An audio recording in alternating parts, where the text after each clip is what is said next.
When most people hear the word Holi, they picture clouds of bright powder rising into the air, smiling faces covered in pink, yellow, and blue, and streets alive with music, laughter, and movement. That is the image the world remembers. But in India, the story begins earlier. It begins in the dark. It begins with flame. Before the colors arrive with the morning, night gathers around a different kind of celebration. In towns, villages, and crowded neighborhoods, people come together around carefully prepared bonfires. Wood has been collected, the space has been arranged, and the air carries a feeling that is both festive and solemn. Children watch with wide eyes. Elders stand close with quiet familiarity. Families gather not only to celebrate, but to remember. Before Holi becomes a burst of joy, it passes through a moment of fire. This is the part many outside India never truly see. The popular image of Holi often stops at color, but color is only the visible surface. Beneath it lives an older layer, one shaped by mythology, ritual memory, and the human need to begin again. That layer is called Holika Dahan, the sacred bonfire lit on the eve of Holi. And without understanding this night, the festival itself remains incomplete. Holika Dahan is not simply an opening act before the fun begins. It is the emotional and spiritual threshold of the celebration. The fire is not there only to light the darkness. It stands for something much deeper. The burning away of what should not continue. In T Street 12, flame becomes symbol. It speaks of arrogance consumed, fear confronted, impurity exposed, and renewal made possible. It tells a story the body can feel even before the mind fully explains it. That is why the atmosphere around these fires carries such unusual power. There is warmth, but also reflection. There is gathering, but also reverence. The night does not rush. It invites people to pause. In a world that often moves too fast, Holika Dahan creates a collective moment of stillness before release. It asks an ancient question in a language everyone understands. What must be left behind so that something new can begin? This is one of the reasons the ritual continues to resonate across generations. Even for those who experience it as a family tradition passed down through memory, the symbolic force remains alive. Fire, in many cultures, has always meant more than destruction. It can purify, transform, protect, and prepare. In the Indian religious imagination, that meaning becomes especially powerful. What burns is not only what burns, symbolically, is pride, malice, illusion, and the heavy residue of the past. And that contrast is what makes Holi so extraordinary. The world sees color first, but tradition begins with cleansing. The world sees celebration, but ritual begins with confrontation. The world sees laughter in daylight, but the festival is born from a more ancient scene, a circle of people, a rising flame, and a truth older than spectacle. First the fire, then the joy. First the night, then the explosion of life. This opening matters because it changes how the viewer understands everything that comes next. Holi is not just a beautiful event to be admired from a distance. It is a layered cultural experience where mythology, religion, community, and everyday life meet in one living tradition. It belongs at once to the sacred and the social, to inherited faith and shared emotion. It is both intimate and public. That is why reducing it to color alone misses its deepest pulse. And perhaps that is what makes this beginning so cinematic. A crowd gathers under the night sky. Sparks rise, faces glow in shifting light. Shadows move around the flame. The scene feels ancient, but alive. Not frozen in the past, but repeated in the present. In that moment, Holi is no longer just a festival. It becomes a doorway into memory, identity, and transformation. But to understand why millions gather around bonfires before greeting the morning in color, it is necessary to go back to the story that gave this ritual its soul. A story of tyranny, devotion, defiance, and a fire that refused to destroy the innocent. To understand why this fire still burns in the present, it is necessary to return to one of the most powerful stories preserved in the religious imagination of India. At the center of Holika Dahan is not merely a seasonal custom, but a dramatic myth about power, devotion, rebellion, and divine justice. It is a story that survived because it speaks to something timeless in human life. What happens when pride tries to destroy faith, and what happens when innocence refuses to bow? The story begins with Hiranyakashipu, a king often described in Hindu tradition as a mighty and terrifying asura, a being driven by ambition, ego, and a hunger for absolute control. He was no ordinary ruler. Through austerities and penance, he gained great power and believed himself nearly invincible. His strength fed his arrogance, and his arrogance became the center of his world. He no longer wanted to rule only kingdoms. He wanted worship. He wanted obedience so complete that even devotion itself had to be redirected. Toward him, that alone would have made him dangerous. But the deepest wound to his pride did not come from an enemy army, a rival king, or a rebellious people. It came from within his own house. His son, Prahlada, was a child of unwavering devotion to Vishnu. While his father demanded loyalty, the boy remained spiritually anchored elsewhere. Prahlada did not resist with weapons, speeches, or anger.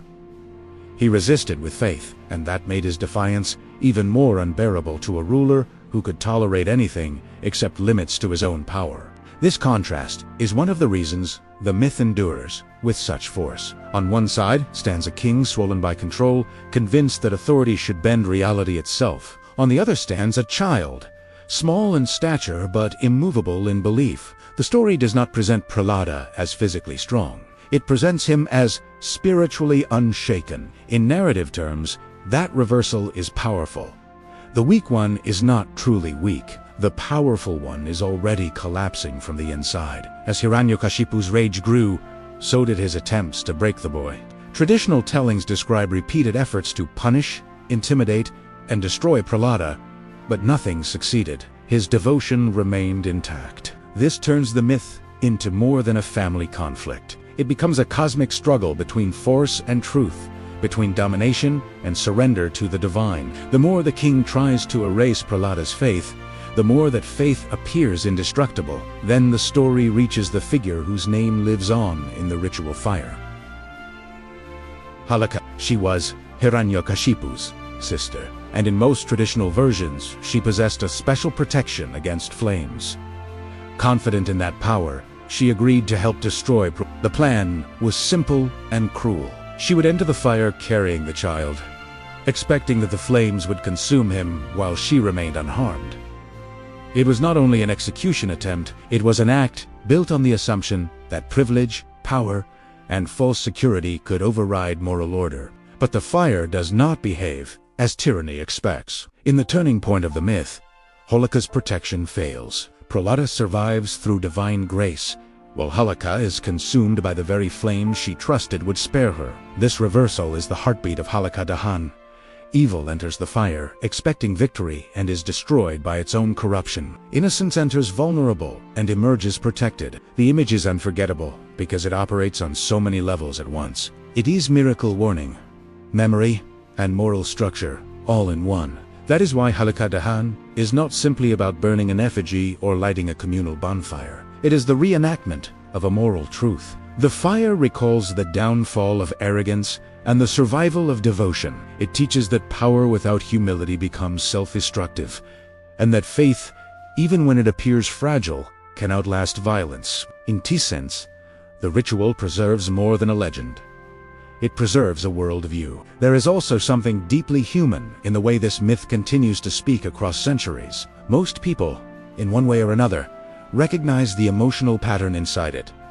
The pressure to betray what one believes, the temptation to submit to fear, the loneliness of standing firm when surrounded by force. The myth gives these inner struggles a dramatic outer form. That is one reason it remains alive not only in temples or sacred texts, but in collective ritual, family storytelling, and seasonal celebration.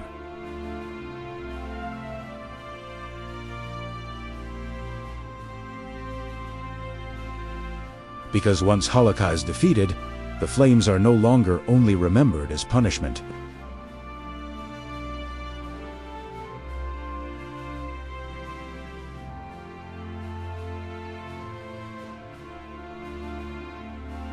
Holika Dahan is not remembered only because it tells a dramatic story from the past. It endures because it transforms that story into a living act of reflection. The bonfire is not just a symbol of Holika's defeat. It becomes a space where a community gathers to confront a more intimate question. What, within human life, still needs to be burned away?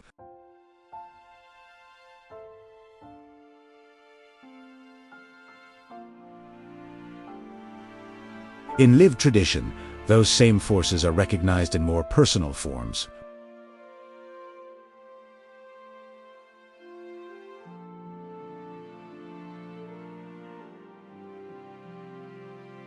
The ritual suggests that before joy can be fully embraced, something heavy must first be released. Celebration is not separate from purification.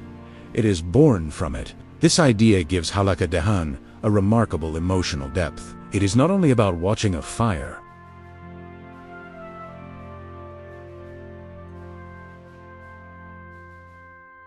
In many spiritual traditions, transformation requires passage. Something old must end so that something new can emerge. Holika Dahan expresses that truth with unusual clarity. The fire marks a threshold. It separates what has been carried from what one hopes to become.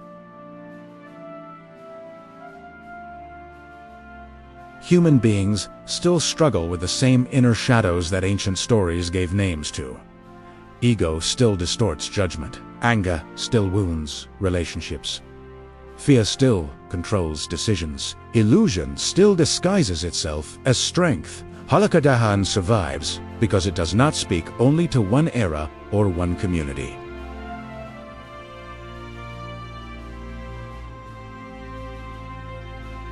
The presence of fire in this ritual is especially significant. In many cultures, fire destroys, but in many sacred traditions, it also purifies, protects, and transforms. It removes what is impure and leaves behind what is essential. This dual meaning makes it one of the most powerful ritual elements in religious and cultural history. In Holika Dahan, fire is not random spectacle.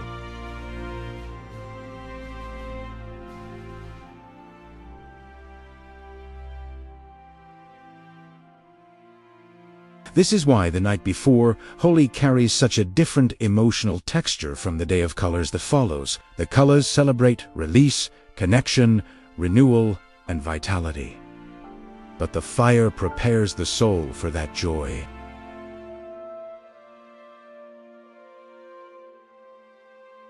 Without that preparation, Holi could be mistaken for a cheerful event alone.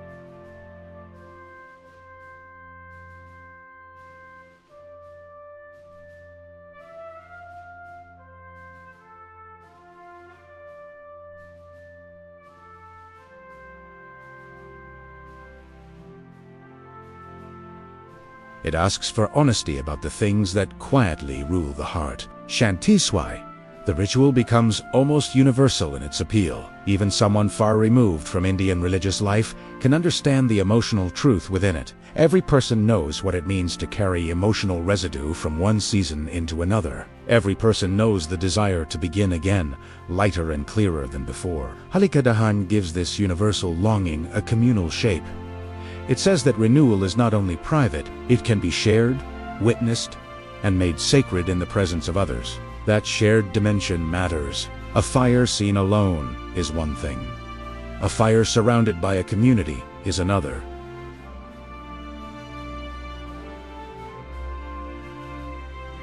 They participate in collective memory. They stand in continuity with generations before them, repeating an act that binds myth, emotion, family, and spiritual aspiration into one moment.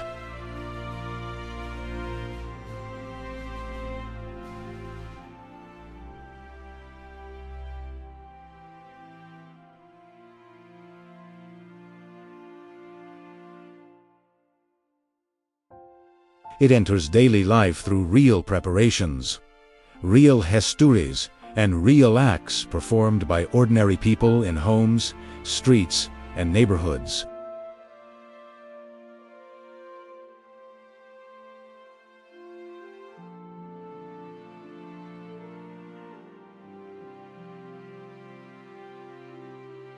This is one of the most revealing parts of the celebration, because it shows that rituals are not created in a single dramatic moment.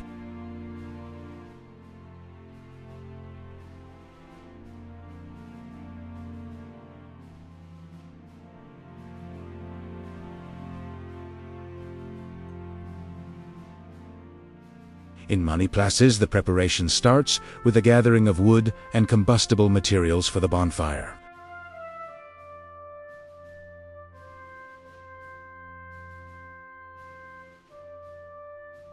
It must be assembled. People contribute what they can. Neighborhoods organize themselves. Open spaces become temporary ritual grounds. Through this process, the festival begins before the flames are visible. That is part of what makes Holika Dahan so rich from an anthropological point of view. It is not only a symbolic act performed for passive observers.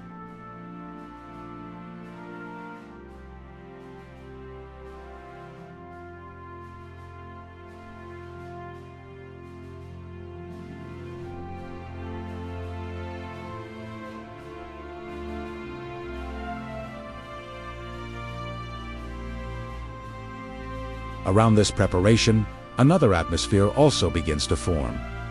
Expectation.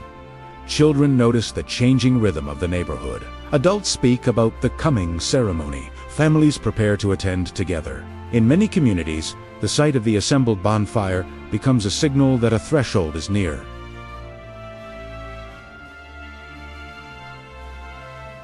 This mood matters because rituals are not only about the formal act itself, they are also about the emotional space created before the act takes place. Offerings and ritual items further deepen this sense of meaning. Depending on local custom, families may bring grains, coconuts, flowers, cow dung cakes, threads, sweets, or other symbolic materials connected to blessing, fertility, well-being, or protection.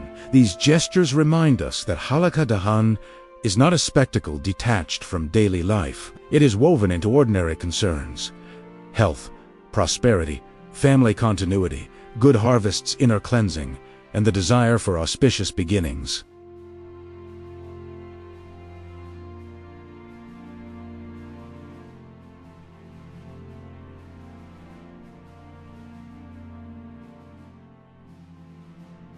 They come with the realities of life. They bring worries for their children, hopes for the future, prayers for peace, and the invisible weight of everyday struggle. In this sense, Holika Dahan is not only a ritual of remembrance, it is also a ritual of offering. The community approaches the fire carrying both inherited story and present need. There is also an important visual and emotional tension in these preparations. The future bonfire stands still in daylight, silent and waiting. Yet everyone knows that once night comes, it will become movement, heat, light, and gathering.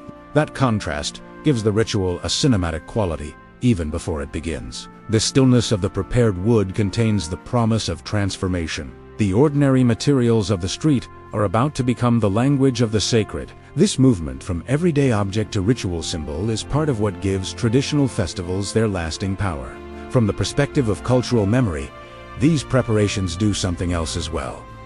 They teach children watching adults organize the ritual are not just witnessing logistics. They are being initiated into a pattern of belonging. They learn where to gather, what to bring, or to bieb, what the fire means, and why the night matters. This is how traditions endure across generations, not only through formal explanation, but through repeated, embodied practice. Memory is passed through action long before it is passed through analysis. So by the time the bonfire is ready, Holika Dahan is already alive. It lives in the collected wood, in the hands that arranged it, in the objects placed nearby, in the conversations around it, and in the shared anticipation of the people who will soon stand before it. The flames may be the visible climax, but the ritual has already been unfolding quietly through the work of preparation. What comes next is the moment when all of that waiting turns into fire, prayer, and presence. When night finally arrives,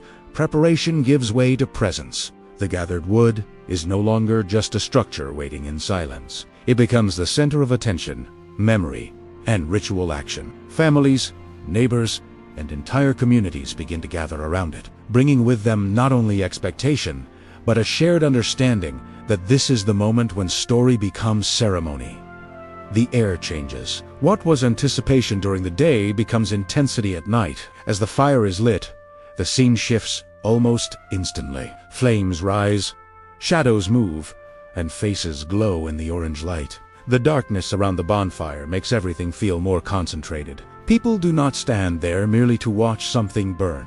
They stand there to participate in a moment that carries spiritual, cultural, and emotional weight. In many places, prayers are offered, sacred words are spoken, and the fire is approached with gestures of reverence rather than casual excitement. One of the most important features of Holika Dahan is the way the body itself becomes part of the ritual. In many communities, people walk around the fire in circles, a practice that transforms observation into participation. This movement is not random. Circular motion around a sacred center often expresses continuity, devotion, and alignment with something greater than the self. In this case, walking around the flames becomes a way of entering the symbolic field of purification, blessing, and protection that the fire represents. Offerings may also be placed into the flames or near them, depending on local custom. Grains, coconuts, and other ritual materials can become part of the ceremony, linking the mythic meaning of the fire to concerns of daily life,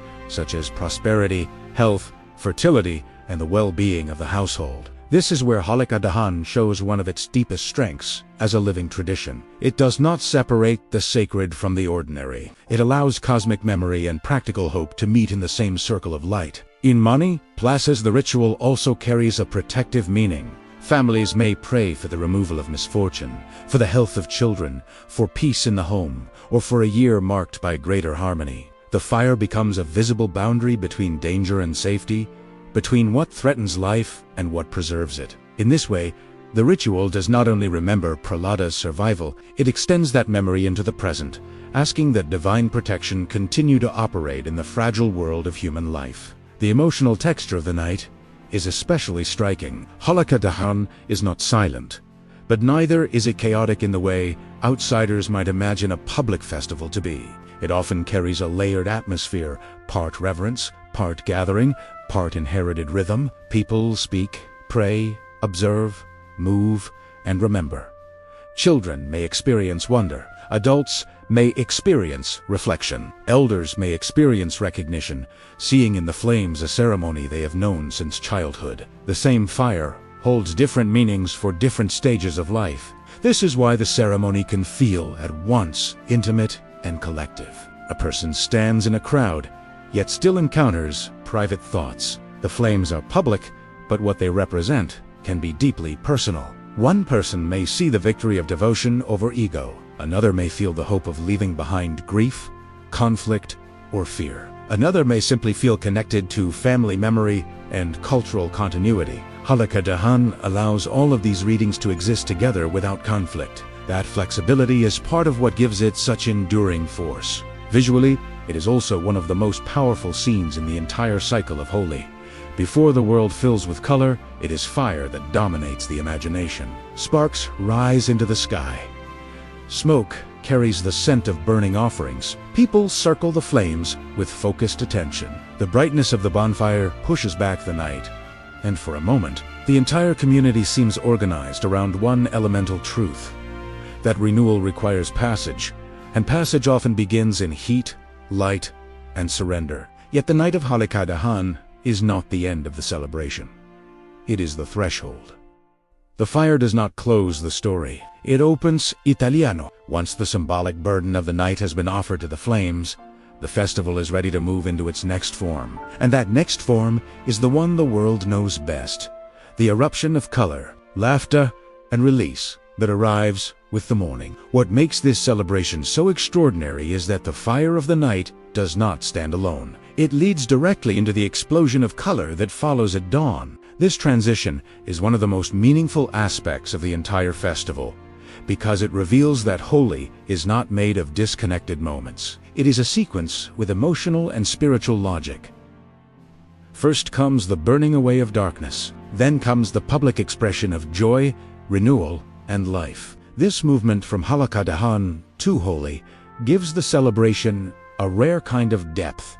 On the surface, the difference seems dramatic. One is night, flame, reverence, and reflection. The other is daylight, color, laughter, music, and play. But these are not opposites in conflict. They are stages of the same ritual arc. The bonfire prepares the ground for the colors. The cleansing of the night makes possible the freedom of the morning. The festival moves from inward release to outward celebration. That is why reducing Holi to a colorful public event misses something essential. The colors are meaningful, precisely because they come after the fire. Without Holika Dahan, Holi can appear to be only an aesthetic spectacle, vibrant and joyful, but detached from deeper roots. With Holika Dahan, the colors take on another dimension. They become the visible sign that life has crossed a threshold.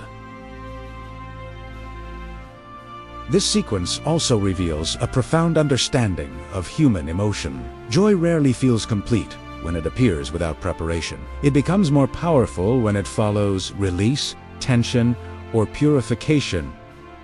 Holi reflects this truth in ceremonial form. The night asks people to confront heaviness. The morning gives them permission to burst beyond it. The festival does not skip directly to happiness. It creates a path toward it. That is part of the reason its emotional rhythm feels so satisfying and so memorable. By morning, streets that were quiet and shadowed become full of movement. The gravity of the fire gives way to a lighter energy. People emerge, ready to meet one another in a different mood. The atmosphere shifts from contemplation to connection, but the deeper ritual meaning still remains beneath the surface. Even when the celebration becomes playful, its symbolic structure has already done its work. People are not only entering a day of fun, they are entering a space marked by release, blessing, and transformation. In this way, Holi becomes more than a festival of color. It becomes a celebration of what comes after survival, after cleansing, after the defeat of what threatens life from within or without. The joy of the next day is not shallow because it has already passed through myth and flame. This gives the festival a balance that is culturally and spiritually rich. It belongs both to the sacred and the social, to inner meaning and public celebration, to ritual seriousness and collective delight.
That layered quality is one reason the festival is so rewarding to study. It shows how a civilization can preserve continuity without demanding sameness.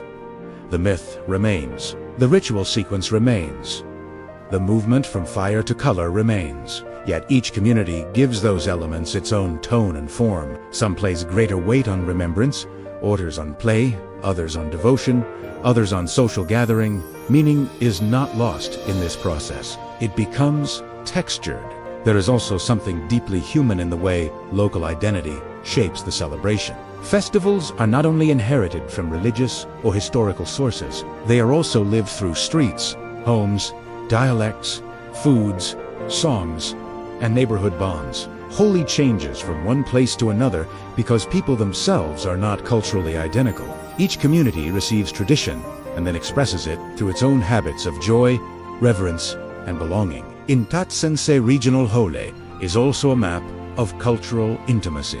This matters because it reminds the viewer that Holi should not be understood only through its most famous images. To know it more deeply is to recognize its internal diversity. One village bonfire, one city street, one family custom, or one local song may reveal a world of meaning that broad summaries often miss. The closer one gets to lived tradition, the less simplistic it becomes. Holi stops being just an event and becomes an entire field of cultural expression. And yet this very richness has also helped the festival travel beyond India. Because Holi speaks through color, joy, and renewal, it has become recognizable and attractive far outside its original context. But when a sacred and culturally rooted celebration crosses borders, something changes. The next question, then, is not only how Holi varies within India, but what happens when it enters the modern global world. As Holi became more visible beyond India, it began to take on a second life in the modern world. What was once primarily known within religious, cultural, and regional contexts started to circulate globally through photography, cinema, tourism, social media, and international festivals inspired by its imagery. Bright clouds of powder, smiling crowds, and scenes of joyful chaos proved irresistible to the modern eye. Holi became one of the most recognizable celebrations on Earth, but with visibility came transformation. This global fascination is understandable. Holi is visually unforgettable, emotionally inviting, and symbolically rich. It communicates joy in a way that crosses language barriers almost instantly. Even someone with no knowledge of Indian religion or cultural history can look at Holi and feel drawn to its energy. Color in motion has a universal appeal. It suggests freedom, release, life, and shared experience. In an age dominated by images, Holi became almost destined to travel. Yet when a tradition moves across borders, it is rarely carried with all of its original layers intact. This is where the modern story of Holi becomes more complex. Outside India, the festival is often reduced to its most visible feature. Color, the ritual night of Holika Dahan, may disappear entirely from the narrative. The myth of Prahlada, Hiranyakashipu, and Holika may be forgotten. The spiritual logic of purification before celebration may be lost. What remains is a vivid public image, beautiful and exciting, but often detached from the worldview that gave it meaning. This does not mean that every global adaptation is disrespectful or empty. Many people encounter Holi outside India with sincere admiration and real curiosity. Some are introduced to Indian traditions precisely because the visual magnetism of the festival captures their attention first. In that sense, global exposure can create pathways toward cultural learning. A person may arrive through spectacle and later discover depth. That possibility should not be ignored. Traditions often travel first through the senses before they are understood through history. At the same time, the modern circulation of Holi raises important questions about cultural reinterpretation. When a sacred celebration becomes a theme for commercial events, campus parties, music festivals, color runs, or social media campaigns, what exactly is being preserved? And what is being replaced? Does the language of renewal survive? Or is it absorbed into entertainment alone? Does the tradition remain connected to memory, devotion, and seasonal symbolism? Or does it become a floating aesthetic, detached from its original moral and spiritual structure? These questions matter because Holi is not just a colorful event that happened to emerge in India. It is a tradition rooted in religious imagination, ritual sequence, and collective cultural memory. To strip away those foundations entirely is not simply to simplify the festival. It is to change its nature. The shift may not always be intentional, but it is real. In many global settings, Holi is consumed as atmosphere rather than understood as inheritance. It becomes a mood before it remains a meaning. Still, this tension between preservation and reinterpretation is not unique to Holi. Many powerful traditions that cross into modern global culture face the same challenge. The wider the audience, the greater the risk of flattening complexity. But the wider the audience, too, the greater the opportunity for deeper recognition. Holi sits at that exact crossroads. It can be reduced to a visual trend, or it can become an invitation to understand one of the most layered and compelling ritual cycles in the cultural life of India. There is also something revealing in the way the modern world responds to Holi. People are drawn not only to its beauty, but to what it seems to promise emotionally. In a fragmented age, Holi appears as an image of collective joy. In a world marked by isolation, it suggests shared experience. In cultures exhausted by routine, it offers release. Even when people do not fully understand the festival, they respond instinctively to its emotional architecture. That response says something important. Holi continues to speak because it touches desires that remain deeply human. And yet, beneath all the reinventions, appropriations, adaptations, and global echoes, something essential still endures. The reason Holi continues to captivate across centuries is not only because it looks extraordinary, it is because, at its heart, it still carries an ancient structure of meaning. Darkness confronted, impurity burned away, community restored, life renewed. The modern world may reinterpret the festival in many ways, but its symbolic core remains remarkably resilient. That leaves one final question. After all the historical layers, the mythic drama, the ritual fire, the colors of spring, the regional richness, and the global transformations, what is it that still makes Holika Dahan and Holi so powerful today? What survives after everything else changes? That is where the festival reveals its deepest truth. After all the color, movement, sound, and celebration, the deepest force of Holi may still be found in the fire that comes first. Holika Dahan remains powerful because it speaks to something far older than any festival image and far more enduring than any modern interpretation. It speaks to the human need for renewal.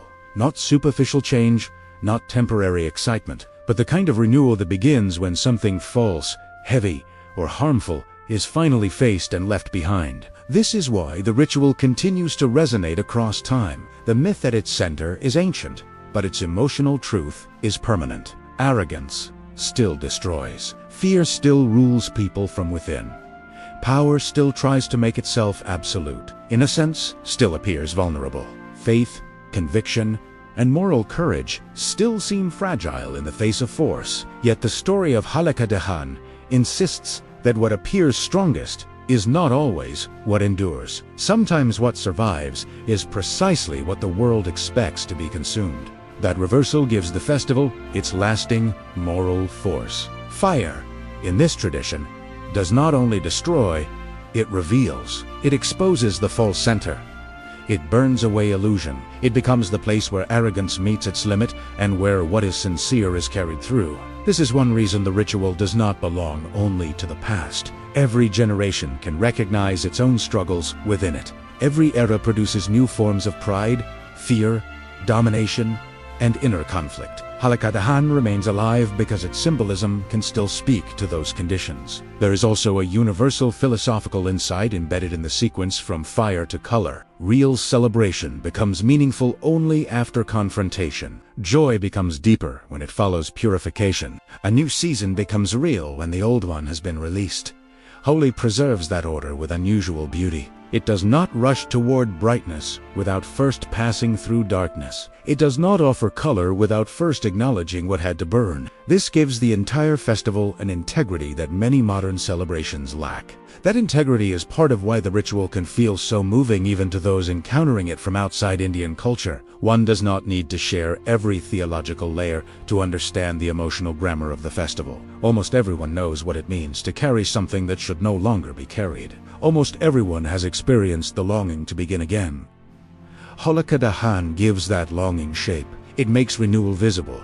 It offers a public ritual for an inward hope. But the festival does even more than that. It joins the inward and the collective. The fire is personal in meaning, yet communal in form. This matters deeply. Modern life often teaches people to think of transformation as private, hidden, and individual. Holika Dahan suggests another possibility. Renewal can also be witnessed. It can be shared in the presence of family, neighbors, ancestors, and inherited memory. A community can gather not only to remember an old story, but to re-enter its wisdom together. That is why the ritual remains inseparable from identity and cultural continuity. It is not just about one mythic event retold every year. It is about people placing themselves inside a larger chain of meaning. Children watch what their elders do. Families return to familiar gestures. Neighborhoods recreate the conditions of remembrance. In this way, Holika Dahan is not merely performed. It is transmitted. It becomes a vessel for memory, a form of belonging, and a way of keeping old truths alive in new times. And then comes the beauty of what follows. Once the fire has done its symbolic work, the world opens into color. That sequence is more than dramatic. It is deeply wise. The ritual does not remain in seriousness alone. It moves toward relationship, movement, and shared life. The message is not that darkness has the final word, but that it can be passed through. The night is not denied. It is transformed, and the morning that follows is not naive happiness, but joy that has earned its brightness. Perhaps that is the real reason Holi continues to captivate the world. Beneath all its beauty lies a structure people instinctively recognize. First, there is fire. Then there is release. First, there is what must end. Then there is what can begin. Holika Dahan and Holi together form a complete human story. Memory, struggle, purification, renewal, and celebration. It is a ritual cycle, but it is also a philosophy of life. So when the bonfires rise across India on the night before Holi, they do more than illuminate the sky. They preserve a civilizational memory. They retell a moral drama. They gather communities into a shared act of passage. And when the colors arrive the next day, they do more than entertain. They proclaim that what has survived the fire may now re-enter the world transformed. In the end, that may be why this tradition still feels so powerful. Because beneath the flames and beneath the color, Holi reminds humanity of something essential. Every true renewal begins with the courage to let something burn.